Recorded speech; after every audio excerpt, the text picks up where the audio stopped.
अरे तेरी बहू अब तक सो रही है और तू रसोई में नाश्ता बना रही है? क्या सरोज, तूने तो अपने को घर की मालकिन से ना नौकरानी बना लिया। सरोज की पड़ोसिन सुबह सुबह चीनी लेने आई और सरोज को काम करता देख सहानुभूति दिखाकर चली गई। उसके जाने के बाद सरोज फिर से अपने काम में लग गई, पर मन में कहीं पड़ोसिन की बात खटकने लगी। वो सोचने लगी कि पिछले 30 साल से यही तो कर रही है। सुबह का नाश्ता, दोपहर को क्या बनाना है, बाजार से क्या लाना है, बच्चों को क्या पसंद है, इसी में सारा दिन निकल जाता है। घर के बाकी कामों के लिए तो बाई आती ही है। बस बच्चों को अपने हाथ का खाना खिलाने का मजा ही कुछ और है।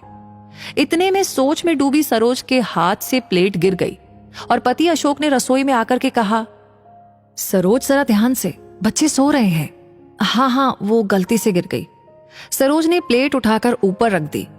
आज से पहले भी छुट्टी वाले दिन सुबह नाश्ता बनाते हुए कभी कोई बर्तन गिरता तो अशोक यही कहते हैं कि बच्चे सो रहे हैं। बस फर्क इतना था, तब मेरा बेटा और बेटी सो रहे होते थे और आज बेटा और बहू। एक दिन रविवार का दिन था, इसलिए बच्चे देर तक सो रहे थे, वरना रोज तो 8 बजे तक ऑफिस के लिए निकल जाते हैं। तुम इतनी सुबह सुबह रसोई में क्या कर रही हो?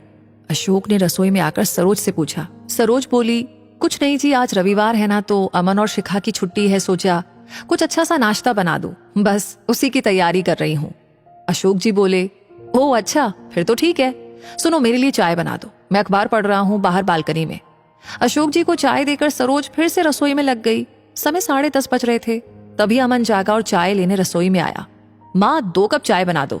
शिखा भी उठ गई है, बाथरूम गई है, और हाँ माँ, जल्दी तैयार हो जाओ, हम सब फिल्म देखने जा रहे हैं। सरोज ने पूछना चाहा कि चाय लेने शिखा क्यों नहीं आई और फिल्म का प्रोग्राम कब बना, लेकिन ये सब पूछने से पहले अमन अपने कमरे में जा चुका था।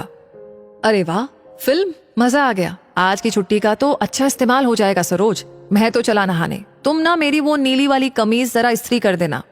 अशोक फिल्म की बात सुनकर खुश हो गए और गुनगुनाते हुए नहाने चले गए। सरोज जी अभी भी रसोई में ही थी कि शिखा आ गई। अरे मम्मी, आप अभी तक यहाँ पर है? 12 बजे का शो है, चलिए जल्दी से तैयार हो जाइए, चाय मैं बनाती हूँ। मम्मी, आप वो गुलाबी साड़ी पहनना, वो रंग आप पर बहुत अच्छा लगता है। अमन भी अब तक रसोई में आ गया था। शिखा, ये फिल्म का प्रोग्राम कब बना? मैंने नाश्ते की सारी तैयारी कर रखी थी, सरोज जी अपनी बहू से बोली। बात पूरी होने से पहले ही शिखा की जगह अमन बोल पड़ा। मम्मी, रात को शिखा ने प्रोग्राम बनाया और फिर इंटरनेट पर ही बुकिंग भी कर ली। अब प्लीज जल्दी चलो ना मम्मी, नाश्ता हम कर लेंगे। अमन ने माँ का हाथ प्यार से पकड़ा और कमरे तक ले आया। बचपन से ही माँ अमन को कभी किसी बात के लिए मना नहीं कर पाती थी। यहाँ तक कि जब उसने शिखा को पसंद किया तब भी मर्जी न होते हुए भी सरोज जी ने हाँ कही थी, ताकि अमन खुश रह सके। अमन जितना चुलबुला और बातूनी था, शिखा उतनी ही शांत थी। सरोज जी को शादी के कुछ ही दिनों में महसूस होने लगा कि शिखा अमन के अधिकतर फैसले खुद लेती थी, चाहे वो किसी के घर डिनर का हो या कहीं घूमने जाने का। फिल्म देखने गए परिवार के चारों सदस्यों ने बहुत मजा किया। फिल्म ठीक थी, पर रात को किसी ने खाना नहीं खाया और सरोज जी को सारा नाश्ता अगले दिन काम वाली को देना पड़ा। सरोज की मेहनत खराब हुई और उन्हें बहुत दुख हुआ। कुछ दिन बाद सरोज जी की पड़ोस की सहेली माधुरी के पोते का मुंडन था। तभी सरोज ने सोचा कि मैं ही चली जाती हूँ। सरोज ने अशोक को फोन करके बता दिया कि घर पर ताला लगा हुआ है और मैं पड़ोस में जा रही हूँ। बच्चे तो रात को लेट ही आते हैं, इसलिए उन्हें बताने की जरूरत नहीं। कुछ ही देर के बाद सरोज के फोन पर शिखा का फोन आया। मम्मी, आप कहाँ हैं? घर पर ताला लगा है, मैं आज जल्दी आ गई। सरोज जी ने जवाब दिया, शिखा तुम रुको, मैं आती हूँ। सरोज जी घर पहुंची तो देखा कि शिखा बुखार से तप रही थी। सरोज जी ने जल्दी से ताला खोला और उसे उसके कमरे में लिटा दिया। बुखार बहुत तेज था तो सरोज ने बर्फ की पट्टियां उसके माथे पर रख दी। थोड़ी देर के बाद शिखा दवा खाकर सो गई। इतने में दरवाजे की घंटी बजी। जिसका फंक्शन सरोज जी अधूरा छोड़कर आई थी, वो सरोज जी को पर्स लौटाने आई थी, जो कि वो जल्दबाजी में उसके घर पर भूल आई थी। क्या हुआ सरोज, अब जल्दी से निकल आई? माधुरी जी ने सरोज दीदी कहती थी। उसने सरोज से पूछा तो सरोज ने कहा कि बस दीदी, बहू घर आ गई थी, थोड़ी तबीयत ठीक नहीं थी उसकी। क्या बात है सरोज, तू भी कमाल करती है। बहू घर जल्दी आ गई तो तू सब कुछ बीच में छोड़कर ही चली आई। अरे उसे कह देती कि 2 घर छोड़कर के माधुरी के घर में हूँ, आकर के चाबी ले जा। सरोज, तेरी बहू को आए अभी सिर्फ 2 महीने ही हुए हैं और तूने तो उसे सिर पर बिठा लिया है। मुझे देख, 3 बहुएं हैं, उनकी मजाल है कि कोई मुझे कुछ कह दे। सिर से पल्ला तक खिसकने नहीं देती मैं। पर तू भी क्या करेगी, बेटी की पसंद है, सिर पर तो बिठानी पड़ेगी। माधुरी दीदी न जाने सरोज को कौन सा ज्ञान बांट कर चली गई, पर उनके जाते ही सरोज सोच में पड़ गई। कि माधुरी दीदी ने जो कहा वो ठीक था। हर लड़की को शादी के बाद घर की जिम्मेदारियां भी समझनी होती है। ये क्या बात हुई? मुझे क्या समझ रखा है शिखा ने? पर अगर शिखा की जगह मेरी बेटी नीति होती तब भी तो मैं सब कुछ छोड़कर आ जाती। लेकिन बहुओं को घर का काम तो करना ही होता है। शिखा के ठीक होते ही मैं उससे कहूंगी कि सुबह मेरे साथ रसोई में मदद करे, पर वो तो सुबह जल्दी जाती है और रात को देर से आती है और मैं सारा दिन घर पर होती हूँ। बहू की मदद के बिना भी काम आराम से हो जाता है, फिर क्यों उसको परेशान करूं? बस इसी पशुपेश में विचारों को एक और झटक कर मैं रात के खाने की तैयारी में जुट गई। बहू की तबीयत ठीक नहीं है, उसके लिए कुछ हल्का बना देती हूँ और अमन के लिए बैंगन का भरता, उसे बहुत पसंद है। फिर दिमाग के किसी कोने से आवाज आई, दो दो चीजें क्यों बनानी है? बहू इतनी भी बीमार नहीं है कि भरता ना खा सके। पर दिल ने दिमाग को डांट दिया, नहीं, तबीयत ठीक नहीं है तो हल्का ही खाना बनाती हूँ। रात को अमन शिखा के लिए खाना कमरे में ही ले गया। मुझे लगा तबीयत कहीं ज्यादा खराब ना हो जाए, इसलिए मैं पीछे पीछे कमरे में चली गई। शिखा सोई हुई थी और खाना एक और रखा था। अमन लैपटॉप पर कुछ काम कर रहा था। क्या हुआ अमन? शिखा ने खाना नहीं खाया? नहीं मम्मी, उसको नींद आ रही थी। मैं कुछ देर में खाना रखने आ रहा था, आप आ गई हैं तो प्लीज आप इसे ले जाइए। फिर लैपटॉप पर काम करने लगा। मुझे बहुत गुस्सा आया। एक तो मैंने उसकी बीमारी देखते हुए अलग से खाना बनाया और शिखा बिना खाए सो गई।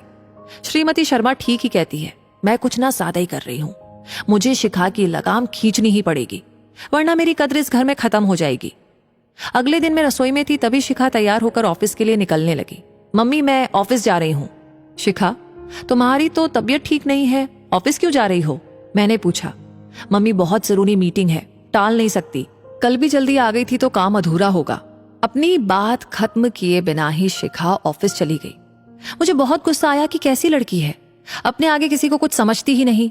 घर में हर किसी को अपने तरीके से चलाना चाहती है, घर की कोई जिम्मेदारी तो समझती नहीं, ऊपर से घर को होटल समझ रखा है। पता नहीं मैं क्या क्या सोचती रही। फिर अपने काम में लग गई। काम खत्म करके मैं माधुरी दीदी के घर चली गई, जिनके पोते के मुंडन का कार्यक्रम में अधूरा छोड़ आई थी। सोचा कि एक बार जाकर शगुन भी दे आऊं। उनकी बहू ने बताया कि माताजी की तबीयत ठीक नहीं है, वे अपने कमरे में है। मैं उनके कमरे में ही चली गई।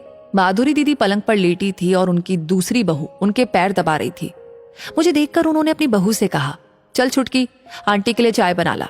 उनकी एक आवाज पर ही उनकी बहू उठकर रसोई में चली गई। क्या हुआ दीदी, आपकी तबीयत खराब है क्या? मैंने पूछा। अरे नहीं, कल की थकान है बस, यूं समझ लो कि आज आराम का मन है मेरा। वो मुस्कुराते हुए बोली। तेरी बहू की तबीयत कैसी है? ठीक है दीदी, ऑफिस गई है। मैंने कहा, क्या ऑफिस गई? देखो तो जरा, कल तक तो इतनी बीमार थी कि 2 घर छोड़कर चाबी तक लेने नहीं आ पाई। अपनी सास को भगाया और आज ऑफिस चली गई। सब ना तेरी गलती है सरोज, तूने उसे बहुत ढील दे रखी है। अरे देख मेरी बहुओं को, मजाल है कि आवाज निकल जाए इनकी मेरे सामने। इतने में छोटी बहू चाय पकोड़े रख गई। माधुरी दीदी ने बात आगे शुरू की। देख सरोज, मैंने दुनिया देखी है, इन बहुओं को सिर पर बैठाएगी तो पछताएगी एक दिन, तेरे बेटे को तुझसे दूर कर देगी।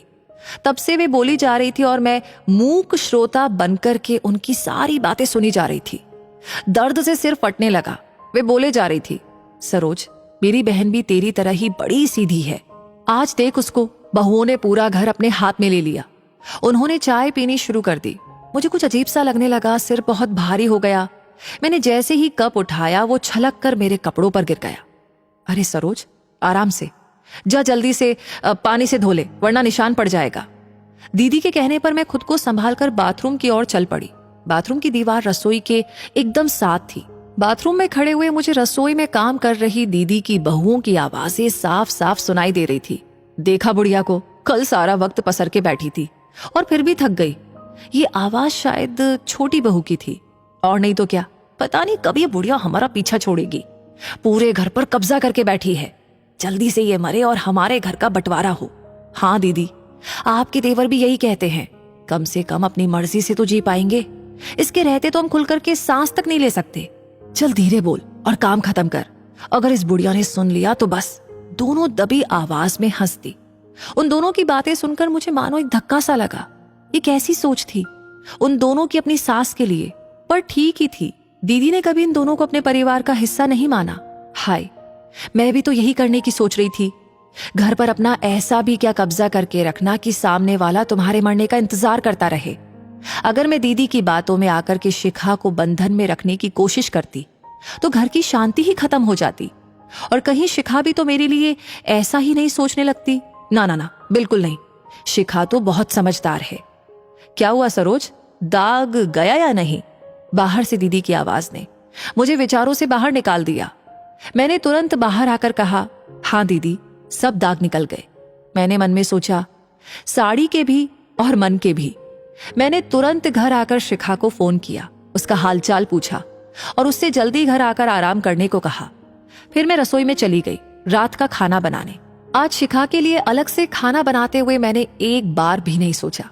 ऐसा लगा मानो कि अपनी बेटी की बीमारी से परेशान एक माँ उसके ऑफिस से घर आने का इंतजार कर रही हो ताकि वो घर आकर आराम कर सके। ये कहानी आपको कैसी लगी? इस कहानी के बारे में आपके क्या विचार हैं, हमें कमेंट्स में शेयर करके जरूर बताएं। साथ ही ऐसी कहानियां हमेशा आपको मिलती रहे उसके लिए हमारे पेज को फॉलो कीजिए। मिलते हैं जल्दी ही ऐसी नई नई कहानियों के साथ जो हमें कुछ सिखाए और महसूस कराए। धन्यवाद।